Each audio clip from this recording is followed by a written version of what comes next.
मराठा समाज आणि मनोजदादा मुंबईनंतर दिल्लीला जाता असताना हाके नावाचा स्वयंघोषित एक ओबीसीचा नेता आम्हाला अमेरिकेला जा, रशियाला जा किंवा ऑस्ट्रेलियाला जा म्हणतो.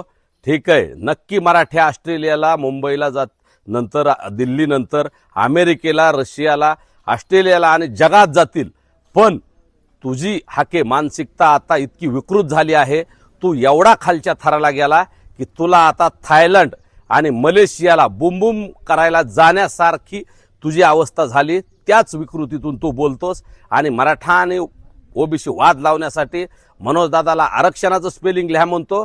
अरे ते आरक्षणाचंच नाही, त्यांनी आरक्षणाचं स्पेलिंग बी लिहितील आणि आरक्षण बी मिळवून दाखवले मराठ्याला, आणि ते बी ओबीसीत. परंतु तुला स्वतः डोक्यावर टक्कल असताना तू टोप घालून लोकाला जसा फसवतोस, टोप्या टाकतोस, मराठा आणि ओबीसी वाद लावून ओबीसी समाजाला फसवतोस, त्या अगोदर बंद कर.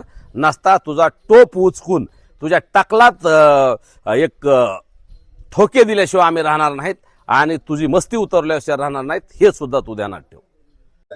दिल्लीवाल्यांना काय दाखवतोय तू ताकद?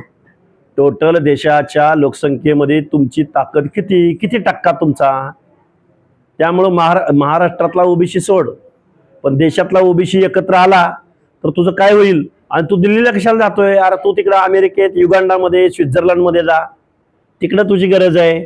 तर तुझं ज्ञान किती अफाट आहे. तुला इंटरनॅशनल आरक्षण पॉलिसीचा तू अभ्यास कर, रिझर्वेशन पॉलिसीचा. जगामधल्या 119 देशामध्ये आरक्षण दिलं जातं.